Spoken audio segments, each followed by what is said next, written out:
The reason why I put Dowell on the 10, Dad, is because with Anderson and Hansen being fit now, I think he's our strongest number 10. That includes over Williamson, Luke Harris, everyone we have at the club who can play in that 10. Even Alfie May sometimes plays in the 10. I think Dowell, at the minute, is our most creative and dangerous number 10.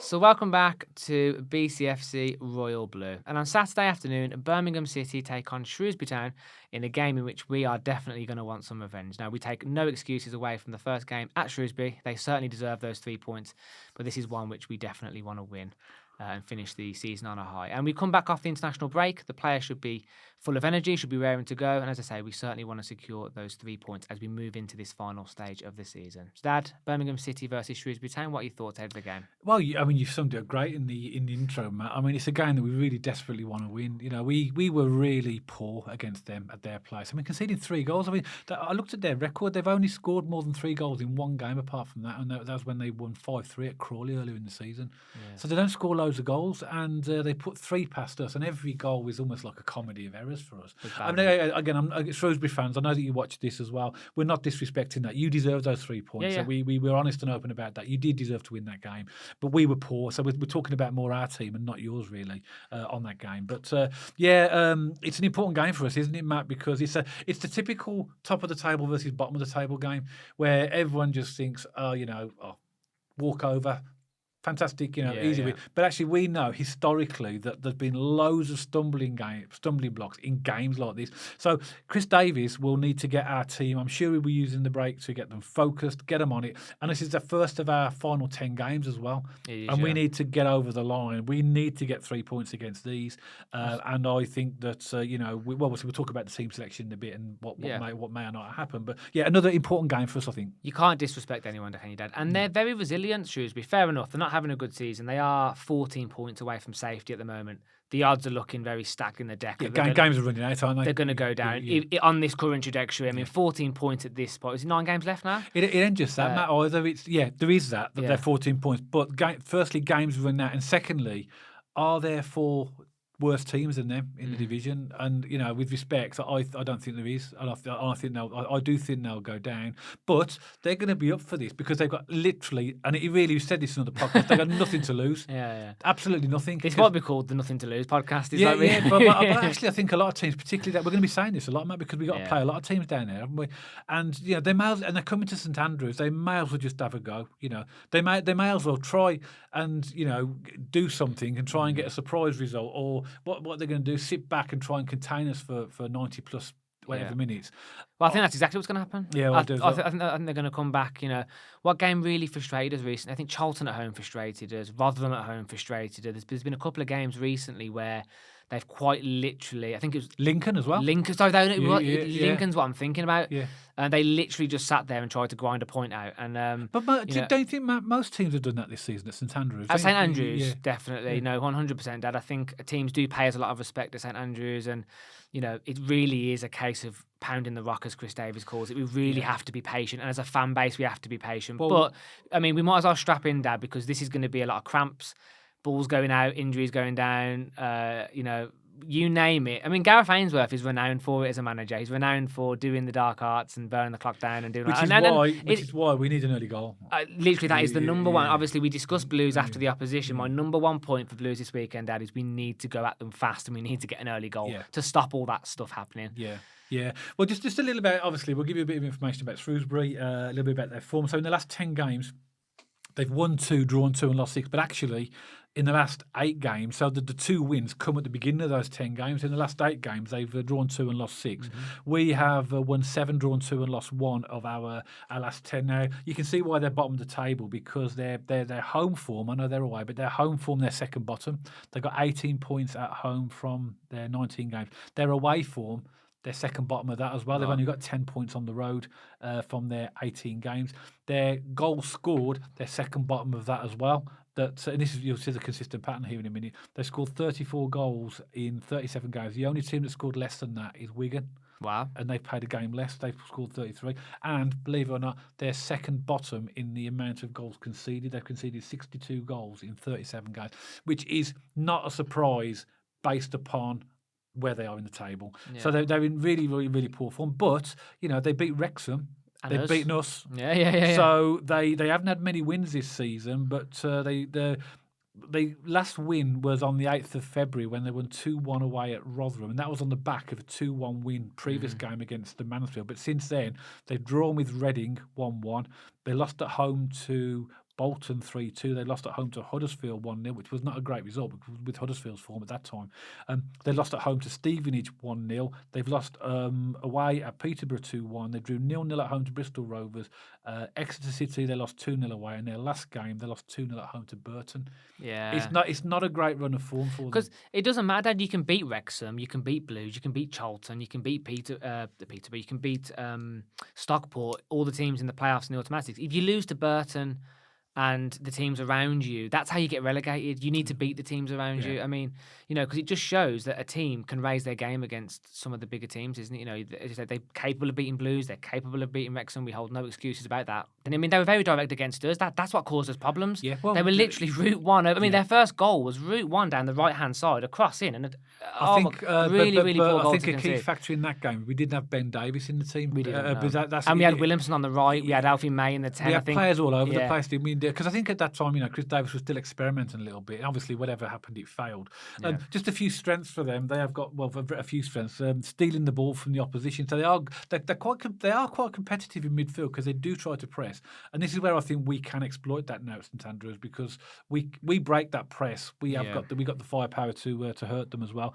The strong shooting from direct free kicks and strong at counter-attacks. That's what the research. But weaknesses, as you can imagine, there's quite a few. Finishing scoring chances. I did say that the second bottom goal scorers. Avoiding offside, keeping possession of the ball. So we're going to get a huge amount of possession as we always do at St Andrews. Defending counter-attacks, poor at. Defending set pieces.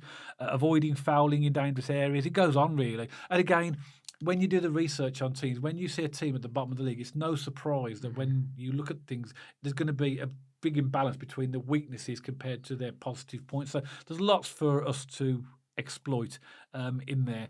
I noticed as well. I think that John Marquis will be back for them as well. He was had a 3-match suspension.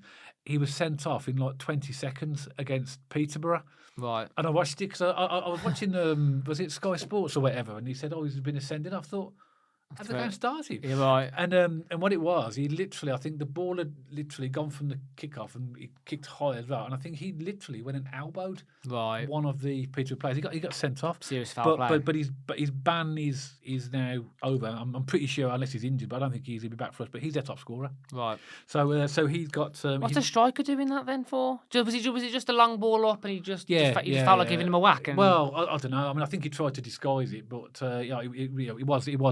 he did make contact with the player, so the referee just deemed that to be serious foul play and sent him off after about. What do you think after looking at it back? Literally, I think the referees are going to give that. It did look pretty. Like there was quite a bit of contact there, but he's got 8 goals. Next highest scorer is George Floyd with 5 goals, then Tom Bloxham, centre forward with 4 goals. Mal Benning with 2 goals and Jordan Shipley with 2 goals. And for assists, Mal Benning, their left back, has the most assists. He's got 5. So obviously corners maybe. Yeah. He's attacking left back. George Lloyd 4. So they have got some goals in the team, but I think from our perspective, it's going to be a case of. From their perspective, it's going to be counter-attacks and trying to catch us on the break or slip up. I'd say counter-attacks and set pieces are going to be where they're going to want to catch us. Yeah. And and thing is, we can't underestimate that if they get a corner, they're very physical side. They're going to swing it in. They're going to put it on top of right in the box. These teams are very good at capitalising on their set pieces. So just something to be aware of. But however, from a Blues perspective, we are going to have a lot of the ball. The one thing I want to see us do this game is, one, try and get an early goal. And that's ridiculously obvious. Everyone wants to score an early goal. But let's really try because we know what happens after, I'd say 30, 40 minutes, after 5 minutes. How many times have we seen the clock be burned after 5 minutes this season? It's absolutely crazy. But obviously we win most games at St Andrews, and what happens is teams will do that, and we've seen it. Loads of teams try this, so they roll around, they take time with the ball out. They got a corner so that their left back is walking over to do the corner, and then suddenly they can see the goal, and all that time that they've wasted is on them, isn't it? It's hilarious. I love it. It's stupid because now all that time that they've wasted is now that they're trying to catch up, and suddenly the ball's coming in quick. quickly. Yeah. But they have played 14 times 3-4-1-2. Which obviously is quite a defensive setup. Yeah, It's yeah. packing the midfield, and obviously I presume the midfielders then will back in defence, five. or 4-2-3-1, which is what we play 9 times. I don't think they'll play 4-2-3-1 against us. I think that is going to be probably maybe a 5 at the back. Mm-hmm. Or it would look like a 3, but the midfielders will come back as a 5. It's always a 5. Yeah. So it's going to be one of those games where I think that we have to be patient again, unless we get that early goal. I think early goal, keep the tempo up, get balls in the box. Not the Wrexham style of getting the balls in the box, or like the Charlton way of getting balls in the box, but just the way we do it in terms of build up play down the wings and then getting a nice ball. And, I'm not saying pepper the box and change our style, but I mean, if we go at them, I think we'll cause them a lot of problems, because defensively they are poor. They do concede a lot of goals, and their goalkeepers do not have good records, both of them. So I want to see some shots at distance. I want to see some shots on sight. Let's test these keepers. I think we need to do to them, Matt, what they did to us in terms of the pressure, because they really pressured us, didn't they? And because we had players not on their game or in the wrong positions, we struggled a little bit against. We need to do that at our place. Their away record is terrible. I mean, their highest, they beat Rotherham. They've only won twice away. 2-1 win away at Rotherham, are in 14th, and a 5-3 win against Crawley, who are second bottom. And they've drawn 2-2 at Bolton, which isn't too bad. 1-1 against Reading, 1-1 at Blackpool. So they got the ability to pull out a performance, cause an upset. And again, back to this sort of statement. They got nothing to lose. That makes teams dangerous. Agreed. They've got nothing to lose, so we just need to be right in our game. Well, Dad, they beat us once. They beat Wrexham. They are capable. Yeah, but they haven't played in front of would be 27,000 fans at our place. And I think that we can be the difference as fans as well in this game. Because this is where I think these are the games that the team's going to need us. Mm-hmm. Yes. I agree, actually. Because there'll be a lot of if we don't get an early goal, or obviously not the fans will get nervous about it, but it's just that frustration, isn't it, of needing to score. But should we go on to the Blues team? Yeah, let's do it then. Who we think the Blues team will be? Yeah, okay. Let's do it. So shall I go through the back and then you go for the midfield? I think we'll swap it up again this week. So I've gone for Allsop in goal. Yeah. Cochrane left back. Yeah. Ben Davies left back. Clara right side. Sorry, Ben Davies left side of centre back. Clara right side of centre back. And I'm not too sure. Is Laird back? I read that he's close now. Whether or not he's going to start or be on the bench, but I believe he'll be available. Okay, so I think it's a close one between Samsted and Laird. I think for injury purposes, he might keep it consistent before the break. Then I think he might put Samsted at right back and then put Laird on the bench, and then maybe bring Laird on a little bit later, because we saw Samsted making the kind of runs that Laird was making, do you remember, in the last game before the break. So I'll plump for Samsted then. So just to reiterate, Allsop, Cochrane, Davies, Clara and Samsted. Okay, well, I have gone for Laird to start. So it's exactly the same as you. I mean, we ought to just bypass the yeah, you're right, It's always the same, isn't it? Yeah, and so is the centre mids. But yeah, and obviously we say it's the same. Obviously we're talking about Laird and Samsted. It's only because of injury, but I think we sort of know what the back line's going to be. I mean, potentially he could play Taylor Gardner-Hickman there, but he's coming back off injury as well. Or we could even play Bielek there, or as you say, Samsted. But Samsted, I think he's probably be the one that will go there if Laird isn't. And that surprises me, Dad, because I thought I'd be saying Bielek, but for some reason Davies doesn't seem to be fancying him the second half of the season, does he? No. So I've gone for, I would go for Laird if he was fully fit, Dad, but in the interest of the podcast and having the chat, I've gone for Samsted, thinking that he might give Laird some minutes, maybe off the bench. Yeah. Okay. Shall I do the midfield and the forward line then? Yeah, so left wing, I've gone for Hansen on the left wing. Right wing, I've gone for Keshi Anderson. In the middle, I've gone for Iwata, and Paik is likely to be injured, so I've gone for Mark Leonard, starting with Iwata. I've gone for Dowling at number 10 and Stansfield number 9. No corrections. Exactly the same. Yeah. Yeah, absolutely the same. And the reason why I put Dowling at 10, Dad, is because with Anderson and Hansen being fit now, I think he's our strongest number 10. That includes over Williamson, Luke Harris, everyone we have at the club who can play in that 10, even Alfie May sometimes plays in the 10. I think Dowell, at the minute, is our most creative and dangerous number 10. Yeah. So, and I prefer him there than on the right. And we've said this a lot, haven't we? If Keshi's fit, Keshi's playing on the right. Exactly. No, I agree. And I think he's shown us what an important player he is, Keshi Anderson. I think he surprised a lot of people as well, because don't forget, he was in the team that got relegated last season. And also, we originally got him because he came on trial. He did, yeah. And Blackpool let him go, didn't they? Was it Blackpool? Yeah. And he's proved to be a really key and important player for us, Keshi Anderson. Yeah. I'm not saying he's going to win Player of the Season, but I think you've got to respect what he's done this season. I think he's top 5. I think you classify him, along with Laird, as most improved player. Yeah, definitely. Or biggest shock. Or impact, yeah. Biggest shock. Because I don't think anyone expected him to have the impact he's had. I didn't expect him to have the impact he had after doing his trial period, let alone now. But he started off really good last season under Eustace, do you remember? People were like, where's this guy come from? He's really good. And then he kind of got injured and the whole disruption around last season, fair enough. But then this season, he's got his head down. He's become invaluable on the wing. Yeah, I mean, that goal he scored against Northampton was a header. He don't score many headers.